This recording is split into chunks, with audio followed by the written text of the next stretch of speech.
എല്ലാ സഹോദരങ്ങൾക്കും നമ്മുടെ യൂട്യൂബ് ചാനലിലേക്ക് സ്വാഗതം. വീഡിയോയിലേക്ക് പോകുന്നതിന് മുമ്പായിട്ട് ഞാൻ നിങ്ങൾക്ക് ഒരു കൂട്ടം കാണിച്ചു തരാം കേട്ടോ. നമസ്കാരം, ഞാൻ നിങ്ങളുടെ കൊല്ലം സുധിച്ചേട്ട വൈദ്യ രേണു സുധിയാണ്. ഞാനൊരു കാര്യം പറയാൻ വേണ്ടി വന്നതാ. എന്താണെന്നറിയോ? പച്ചടി, കിച്ചടി, പപ്പടം, പായസം, പഴം എല്ലാം കൂട്ടി ഒരു വിഷുസദ്യ ഉണ്ടായാലോ? എവിടെയാണെന്നറിയോ? UAE-യിലുള്ള റാസൽ ഖൈമിലെ നമ്മുടെ കാന്താരി കിച്ചണിലേക്ക് വരണം കേട്ടോ. അതായത് ഏപ്രിൽ 14-ാം തീയതി ആണ് ഈ സദ്യ. ഉച്ചയ്ക്ക് 12:30 മുതൽ 3:30 വരെ. ഓക്കെ, അപ്പൊ എല്ലാവരും വരണേ. അടിപൊളി സദ്യ ആയിരിക്കും, നല്ല നാടൻ സദ്യ. അപ്പൊ എല്ലാവർക്കും എന്റെ കാന്താരി കിച്ചന്റെയും വിഷുദിന ആശംസകൾ. നമസ്കാരം. ഇതാണ് കാര്യം. എങ്ങനെയുണ്ട്? അടിപൊളിയായിട്ടുണ്ട് അല്ലേ? അടിപൊളിയായിട്ടുണ്ട്. അപ്പോൾ എന്തായാലും പുള്ളിക്കാരത്തി ഇപ്പോൾ തകർത്ത് വെച്ച് ഇങ്ങനെയുള്ള വീഡിയോകളൊക്കെ ആയിട്ട് മുന്നോട്ട് പോരുകയാണ്. വേറൊരു എണ്ണം ചെയ്തു വെച്ചിട്ടുണ്ട്. എൻ്റെ അമ്പോ, എനിക്കത് കാണിക്കാൻ തന്നെ ഇതിനകത്ത് ഇത്തിരി ബുദ്ധിമുട്ടുണ്ട്. കാരണം കോപ്പിറൈറ്റ് ഇട്ട് തരും എന്നുള്ള കാര്യത്തിൽ യാതൊരു ഡൗട്ടും ഇല്ല. അപ്പോൾ അത് കാണിച്ചു കഴിഞ്ഞാൽ പ്രശ്നമാണ്, കോപ്പിറൈറ്റിൻ്റെ പ്രശ്നം ഉണ്ടാവും. അതെങ്ങനെ കാണിക്കാതിരിക്കും? അപ്പോൾ ഞാൻ എന്തായാലും ഈ ഒരു വീഡിയോ ഞാനൊന്ന് കാണിച്ചു തരാം. കാരണം ഇതിൻ്റെ കൂടെയുള്ള ഒരെണ്ണം ഞാൻ ഇട്ടപ്പോഴത്തേക്ക് ആ ഒരു സമയത്ത് എനിക്ക് കോപ്പിറൈറ്റ് തന്നിട്ടുണ്ടായിരുന്നു. പിന്നെ അത് ഞാൻ അഴിച്ചു പണിഞ്ഞാണ് വീണ്ടും ഇട്ടത്. അപ്പോൾ അതെന്തായാലും നിങ്ങളെന്തായാലും ഒന്ന് കണ്ടു നോക്കൂട്ടോ. ഇതാട്ടോ, കൈയൊക്കെ വെച്ച് കഷ്ടം, പാവം എങ്ങനെയെങ്കിലുമൊക്കെ മറച്ചു വെച്ചിരിക്കുകയാണ്. ആ ഒരു അണ്ടർ സ്കർട്ട് ഇത്തിരി മേലോട്ട് ഇട്ടിരുന്നെങ്കിൽ ആ കൈ വെച്ച് മറച്ചു വെക്കേണ്ടി വരില്ലായിരുന്നു. നോക്കൂ, ഈ വടയൊക്കെ അകത്ത് വെച്ചിട്ട് അല്ലേ പൊന്നു മോളെ ഈ ഷൂട്ടൊക്കെ ചെയ്യാനായിട്ട് എന്ത് ബോറാണെന്ന് നോക്കൂ. പക്ഷേ ഈ ഒരു വീഡിയോ ഇങ്ങനെ കാണുന്ന സമയത്തിന് അത് കാണേണ്ട സംഭവങ്ങളൊന്നും ഇതിനകത്ത് കാണാൻ പറ്റുന്നില്ല. കൈ മറച്ചു വെച്ചിരിക്കുന്നതായിട്ടാണ് കാണുന്നത്. പക്ഷേ ഡയറക്റ്റായിട്ടാണ് ഈ ഫോണിൽ കൂടെ കാണുന്നതെങ്കിൽ ആ വിരലിൻ്റെ ഇടയിൽ കൂടെ കാണേണ്ട സംഭവങ്ങളൊക്കെ കാണാൻ പറ്റും.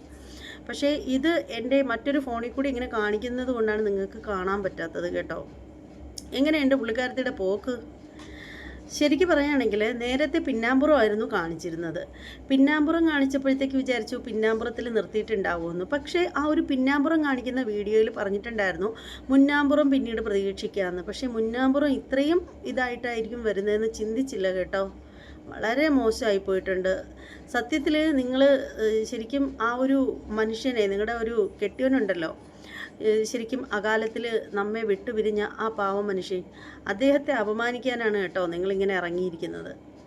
അങ്ങനെ മറ്റുള്ളവർ പറഞ്ഞാലും അതിന് തെറ്റ് പറയാനില്ല. നമുക്ക് എന്തുവാ ഇവർ ഈ കാണിക്കുന്നത്? ശരിക്കും എനിക്ക് തോന്നുന്നു ഇവർ നയൻതാരയെ വെല്ലുവിളിച്ചുകൊണ്ടാണെന്ന് തോന്നുന്നു മുന്നോട്ട് പോരുന്നത്. അല്ലാണ്ട് പിന്നെ ഇത് എന്താ ഇത്? വളരെ മോശം. എന്നാൽ അവർ പറയും ഇതൊക്കെ എൻ്റെ സ്വാതന്ത്ര്യമാണ്, എൻ്റെ ഇഷ്ടമാണ്, ഞാൻ കാണിക്കും, ആരുണ്ട് ചോദിക്കാൻ, നീയൊക്കെ തരുവോടാ, നീയൊക്കെ തരുവോടി, തള്ളച്ചി, അമ്മച്ചി, അമ്മൂമ്മേ, അങ്ങനെയൊക്കെ പറയും ഈ പറയുന്ന പെൺകുട്ടി. പക്ഷേ ഇത് എന്തോ എനിക്കിത് കണ്ടിട്ട് ഒട്ടും ഇഷ്ടപ്പെട്ടിട്ടില്ല. എന്തായാലും ഇതിൻ്റെ കമൻറ്റ് ബോക്സ് ഒന്ന് നോക്കട്ടെ. അതിനകത്ത് കമൻറ്റ് എങ്ങനെയാണ് ആളുകൾ ഇട്ടിരിക്കുന്നതെന്ന് ഒന്നറിയാമല്ലോ. 376 കമൻറ്റാണ് വന്നിരിക്കുന്നത്. ഒരാൾ പറഞ്ഞിരിക്കുന്ന കമൻറ്റാണ് കേട്ടോ. ഒന്നും പറയാനില്ല, കാരണം ചിലവിന് കൊടുക്കാൻ എൻ്റെ കയ്യിൽ പൈസയില്ല. അത് 598 പേര് അതിന് ലൈക്ക് ചെയ്തിട്ടുണ്ട്. പിന്നെ ഒരാൾ പറഞ്ഞിരിക്കുന്നത് എല്ലാം എൻ്റെ സുധിച്ചേട്ടന് വേണ്ടി, സുധിച്ചേട്ടൻ്റെ ആത്മാവ് ഇത് കണ്ട് സന്തോഷിക്കുന്നുണ്ടാവുമെന്ന്. എന്നിട്ട് കുറച്ച് ചിരിക്കുന്ന ഇമോജികളൂടെ ആയിട്ടിരിക്കുന്നത്. പിന്നെ ഒരാൾ എല്ലാം കാണിക്കുക എന്നിട്ട് മൂടി പിടിക്കുക, അതാണ് കുട്ടിയുടെ ഒരു ഇത് എന്ന് പറയുന്നു. അതിൻ്റെ കാരണം ഇങ്ങനെ വെച്ചിട്ട് ഇങ്ങനെ വെച്ചിരിക്കുന്നത് കൊണ്ടാണ് അങ്ങനെ പറയുന്നത് കേട്ടോ. പിന്നീട് മറ്റൊരാൾ ഇട്ടിരിക്കുന്ന കമൻറ്റാണ് എൻ്റെ സുധിച്ചേട്ടൻ്റെ ഓർമ്മകളിലൂടെ ഞാൻ ജീവിക്കും. ലേ സുധിച്ചേട്ടൻ, എല്ലാത്തിനും നീ എന്തിനാ എൻ്റെ പേര് പറയുന്നത് എന്ന്. പിന്നെ വേറൊരാൾ പറഞ്ഞിരിക്കുന്നതെന്ന് പറഞ്ഞാൽ കുഞ്ഞുമാണ് പറഞ്ഞിരിക്കുന്നത്. നമ്മളൊന്നും പറയുന്നില്ലേ, പറഞ്ഞിട്ട് വേണം ചിലവിന് കൊടുക്കാൻ പറയാൻ. ഒന്നാമത് എനിക്ക് തന്നെ ജീവിക്കാൻ പാടാണ്, അപ്പോഴാ ഇനി ഇതിനുകൂടി ചിലവിന് കൊടുക്കാൻ പറഞ്ഞാലോ. പിന്നെ ഇതെല്ലാം സുധിച്ചേട്ടന് വേണ്ടിയിട്ടാണല്ലോ എന്നോർക്കുമ്പോൾ ഒരു സമാധാനം. അല്ല, ഈ പെണ്ണുമ്പിള്ള ഇതാണ് പറയുന്നത്, എല്ലാം സുധിച്ചേട്ടന് ഇതൊക്കെ ജീവിച്ചിരിപ്പുണ്ടായിരുന്നെങ്കിൽ ഞാൻ ഇങ്ങനെ വയറൊക്കെ പൊത്തി പിടിച്ചുകൊണ്ട് നിൽക്കുന്നത് കാണുമ്പോൾ അദ്ദേഹത്തിന് സന്തോഷമാവും എന്നാണ് തോന്നുന്നത്. എനിക്ക് തോന്നുന്നു ഈ കുട്ടിക്ക് വയറ് മുടക്കുകയാണെന്ന് തോന്നുന്നു.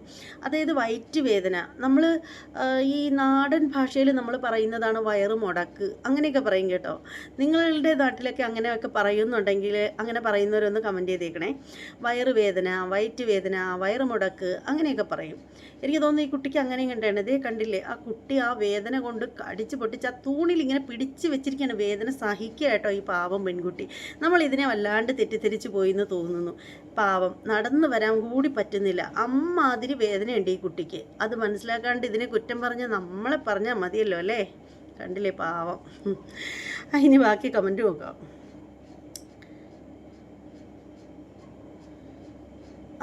പിന്നെ ഒരു അമ്മാവൻ വന്നിട്ടുണ്ട്. അല്ലല്ല, അമ്മാവനല്ല, അമ്മായി കേട്ടോ. സൂപ്പർ, കുറ്റം പറയാൻ മാത്രം എന്താ ഉള്ളത്? സുധിയുടെ ഭാര്യ ആയതുകൊണ്ട് അവർക്ക് അവരുടെ ഇഷ്ടത്തിന് ജീവിക്കാൻ അവകാശമില്ലേ? ഒരാളുടെ പേഴ്സൺ ആണെങ്കിൽ ഭർത്താവ് മരിച്ചതിൻ്റെ പേരിൽ ആഗ്രഹങ്ങൾ മൂടി വെച്ച് ജീവിക്കണോ? ആഹാ, നല്ല കമൻറ്റ്. ആഗ്രഹങ്ങളാണോ ഇതൊക്കെ മറ്റുള്ളവരെ കൊണ്ട് കാണിക്കുക എന്നുള്ളത്? പിന്നെ നല്ല ഭംഗിയുണ്ട്, നിങ്ങൾ ജീവിച്ച് കൊടുക്ക് രേണു. പിന്നാമ്പുറത്ത് നിന്നും നെഗറ്റീവ് കമൻറ്റ് ഇടുന്നവർ നിങ്ങൾ ശരിയാണോ എന്ന് സ്വയം ചിന്തിച്ചാൽ തീരാവുന്ന പ്രശ്നമേ ഉള്ളൂ. എൻ്റെ പൊന്നു കൊച്ചേ, നിന്നെപ്പോലുള്ളവരാണ് ഇതുപോലെയുള്ള കൊച്ചുങ്ങളെ നശിപ്പിക്കാനായിട്ട് മുന്നിട്ടിറങ്ങിയിരിക്കുന്നത്. നിങ്ങളെപ്പോലുള്ളവർ കൊടുക്കുന്ന ഈ ഒരു കമൻറ്റിൻ്റെ പിൻബലത്തിലാണ് ഇവറ്റകളൊക്കെ ഇങ്ങനെ ഇറങ്ങിത്തിരിക്കുന്നത്. ശരിക്കും പറഞ്ഞാലുണ്ടല്ലോ, ഒടുവിൽ അവസാനം എല്ലാം നഷ്ടപ്പെട്ട് നിന്ന് കരയേണ്ട അവസ്ഥയിൽ നിൽക്കുമ്പോൾ നിങ്ങൾ ആരും ഉണ്ടാവില്ല ചെന്ന് തടവി കൊടുക്കാനായിട്ട്. അങ്ങനെ ഒരു അനുഭവം വരുമ്പോൾ അവർ മാത്രമേ ഉണ്ടാവുള്ളൂ സങ്കടപ്പെടാനായിട്ട്. ആശ്വസിപ്പിക്കാൻ ഈ നമ്മൾ പോലും ഉണ്ടാവില്ല. അപ്പോൾ വേറൊരാൾ ഇട്ടിരിക്കുകയാണ്, ആരും ഒന്നും പറയരുത്, ചിലവിന് കൊടുക്കുന്നില്ലല്ലോ, അതുകൊണ്ട് കാണാത്തതുപോലെ ഇരിക്കാം വിഷുക്കണി രേണു. പിന്നൊരാൾ, ഇതെല്ലാം നാട്ടുകാരെ കാണിക്കാൻ തിക്കുമുട്ടി നിൽക്കുകയായിരുന്നോ? ഞാൻ ചിലവിന് കൊടുക്കുന്നില്ല, ന്യായീകരണ തൊഴിലാളികളെ നിരോധിച്ചിരിക്കുന്നു. സോഷ്യൽ മീഡിയയിൽ വന്നാൽ നല്ലതിനെ നല്ലതെന്നും ചീത്തയെ ചീത്ത എന്നും പറയും. കേൾക്കാൻ സൗകര്യമില്ലാത്തവർ വൃത്തികേട് കാണിക്കരുത്. കറക്റ്റാണ് ആ പറഞ്ഞത്. പിന്നെ സുധിച്ചേട്ടനോടുള്ള സ്നേഹം കണ്ട് സ്വർഗത്തിൽ നിന്നും സന്തോഷിക്കുന്നുണ്ടാവുമായിരിക്കും ഒന്ന് സുധിച്ചേട്ടൻ. പിന്നെ ഒരെണ്ണം, അയ്യേ ഇവൾ രണ്ടും കൽപ്പിച്ച് തന്നെ, ഇവളെ കാണുമ്പോൾ അറപ്പാണെന്ന്. അങ്ങനെ അറപ്പ് തോന്നേണ്ട കാര്യമൊന്നുമില്ല. പിന്നെ അടുത്ത ആൾ, പിന്നല്ലാതെ ഇത് മനുഷ്യരാണ്, അതായത് ജീവിതം ഒന്നേ ഉള്ളൂ. നല്ല ആൾ കേട്ടോ. ജീവിതം ഒന്നേ ഉള്ളൂ എങ്കിൽ അത് മറ്റുള്ളവരെ കാണിച്ചു നടക്കാനുള്ളതാണോ സഹോദരങ്ങളെ? ഹസ്ബൻഡ് മരിച്ചു, കുട്ടികളെ മാന്യമായി ജോലി ചെയ്ത് നല്ല നിലയിൽ എത്തിച്ചു കൊണ്ടിരിക്കുന്ന ഒരുപാട് അമ്മമാരുണ്ട്. അത് ഒന്ന് ഓർത്താൽ നന്നായിരുന്നു. ഒന്നും നഷ്ടപ്പെടുമ്പോൾ അടുത്തതിനെ ഉടനെ തേടി പോകുന്നതല്ല ഒരു യഥാർത്ഥ പെണ്ണ്. ശരിക്കും പറഞ്ഞാലുണ്ടല്ലോ, ഈ ഇവരെ പറ്റി പറയുകയാണെങ്കിൽ എനിക്ക് പറയാനുള്ളതെന്ന് വെച്ചാൽ, ഇവരിങ്ങനെ കാണിച്ച് ജീവിക്കുന്നതിനേക്കാളും എത്രയോ മാന്യതയാണ് മറ്റൊരു വിവാഹം കഴിച്ച് നല്ല ആ രീതിയിൽ ഇവർക്ക് ജീവിക്കുന്നത് വളരെ നന്നായിരിക്കും. ഇങ്ങനെ ഒറ്റപ്പെട്ട് ജീവിച്ചിട്ട് ഇങ്ങനെയൊക്കെ കിടന്ന് പൈസ ഉണ്ടാക്കി നാണക്കേട് വരുത്തി തീർക്കുന്നതിനേക്കാളും എത്രയോ നല്ലതാണ്. ഇവർക്ക് യൂട്യൂബ് വരുമാനത്തിൽ ജീവിക്കാം. ഒരു മോഡലിംഗ് ചെയ്തോട്ടെ, അതൊക്കെ മോശമാണെന്നൊന്നും നമ്മളാരും പറയുന്നില്ല. മോഡലിംഗ് ഒക്കെ ചെയ്യുമ്പോൾ കുറച്ചുകൂടി മാന്യമായ രീതിയിൽ ചെയ്ത് കഴിഞ്ഞാൽ ഈ നെഗറ്റീവ് കമൻറ്റ് മാറിക്കിട്ടും.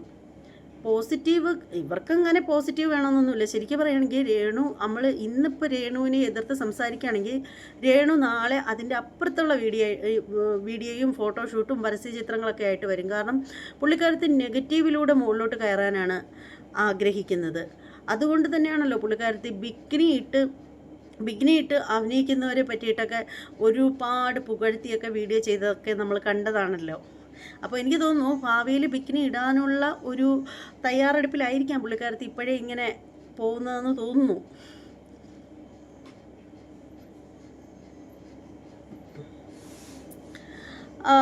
പിന്നെ ഒരാളിട്ടിരിക്കുന്ന കമൻ്റ് കേട്ടോ, മോളെ ഒത്തിരി നല്ല കമൻസ് ഇട്ടിരുന്നു, പക്ഷേ ഇപ്പോൾ ഒരു വെറുപ്പാണ് തോന്നുന്നത്.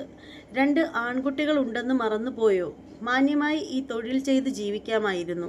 മക്കളെ മറന്നു പോകല്ലേ എന്നാണ് പറഞ്ഞിരിക്കുന്നത്. വളരെ കറക്റ്റ്. എനിക്ക് അത് ശരിക്കും പറയണമെങ്കിൽ എനിക്കത് കറക്റ്റായിട്ടാണ് തോന്നിയത്. 2 ആൺകുട്ടികളില്ലേ, അവർക്ക് സമൂഹത്തിൽ ഇറങ്ങി നടക്കണ്ടേ? പിന്നെ ഒരു കാര്യമുണ്ട്, നിഷാനെ പോലുള്ള ആളുകളൊക്കെ ജീവിക്കുന്നില്ലേ എന്നായിരിക്കും ഒരു കൂട്ടം പേര് പറയുന്നത്. പക്ഷെ അവർക്കൊക്കെ സമൂഹത്തിൽ എന്ത് വിലയാണ് ഉള്ളത്? അവർക്കൊന്നും ഒരു വിലയില്ല. അവർക്കൊക്കെ എന്തെങ്കിലും പറ്റിയെന്ന് അറിഞ്ഞാൽ പോലും കണ്ണീര് ആത്മാർത്ഥമായിട്ട് വാർക്കാൻ പോലും ആരെങ്കിലും ഉണ്ടോ എന്ന് എനിക്കറിയില്ല. പക്ഷേ ഈ ഒരു സ്ത്രീയെ ഒരുപാട് പേര് ഇഷ്ടപ്പെട്ടിരുന്നു. ശരിക്കും അവിടെയാണ് നമ്മൾ പറയേണ്ട ഒരു കാര്യം എന്ന് പറഞ്ഞാൽ, ഈ പറയുന്ന കൊല്ലം സുധി എന്ന് പറയുന്നത് അത്രയും വലിയൊരു കലാകാരനൊന്നും ആയിരുന്നില്ല. പക്ഷേ അദ്ദേഹം മരിച്ചു കഴിഞ്ഞപ്പോൾ അപ്പോഴാണ് ഇവരുടെ ആ ഒരു ഫാമിലിയിലുള്ള കാര്യങ്ങളും ഇവരുടെ ബുദ്ധിമുട്ടുകൾ കാര്യങ്ങൾ അതൊക്കെ പൊതുജനങ്ങളുടെ മുന്നിലേക്ക് വന്നപ്പോഴാണ് ആളുകൾക്ക് ശരിക്കും ഇവരോട് ഒരു പ്രത്യേക സ്നേഹം തോന്നിയത്. ആ സമയത്ത് ഇവർ കാട്ടിക്കൂട്ടിയ കരച്ചിലും കണ്ണുനീരും പ്രശ്നങ്ങളും സങ്കടങ്ങളും അങ്ങനെയൊക്കെയുള്ള കാര്യങ്ങളൊക്കെ കണ്ടപ്പോൾ ജനങ്ങളെല്ലാം അവരുടെ കൂടെ തന്നെ അവരെ ചേർത്ത് പിടിച്ച് നിർത്തിയിരുന്നു. പക്ഷേ അദ്ദേഹം മരിച്ചൊരു കൊല്ലം ആവുന്നതിന് മുമ്പേ ഈ കോപ്രായങ്ങൾ കാണിക്കാൻ വേണ്ടിയിട്ടാണെന്ന് ആരും സ്വപ്നത്തിൽ പോലും കരുതിയില്ല. കണ്ടില്ലേ? ഇതിൽ കൂടുതൽ എന്ത് പറയാനാണ്? ഒന്നും പറയാനില്ല. ഇനി കമൻറ്റുകളാണെങ്കിൽ വായിക്കാതിരിക്കുന്നതാണ് നല്ലത്. ഒരുപാട് ബാഡ് കമൻ്റ് ഉണ്ട്. ഇങ്ങനത്തെ വീഡിയോകൾ ചെയ്യുന്നതാണ് നല്ലത്. ഇതാവുമ്പോൾ മുഖത്ത് നോക്കാൻ ആർക്കും തോന്നുകയില്ല എന്നൊക്കെയാണ് പറഞ്ഞിരിക്കുന്നത്. എന്തല്ലേ, എന്തിനാടോ ഇങ്ങനെയൊക്കെ പറയിച്ചെന്തിനാണ് ഇങ്ങനെ പൈസ ഉണ്ടാക്കുന്നതെന്ന് എനിക്കറിയില്ല. നോക്കൂ, എന്ത് ബോറാണെന്ന് നോക്കൂ. എന്തായാലും ഈ വീഡിയോയെ കുറിച്ചിട്ടുള്ള നിങ്ങളുടെ ഓരോരുത്തരുടെയും വിലയേറിയ അഭിപ്രായങ്ങൾ കമൻറ്റ് ചെയ്തേക്കണം.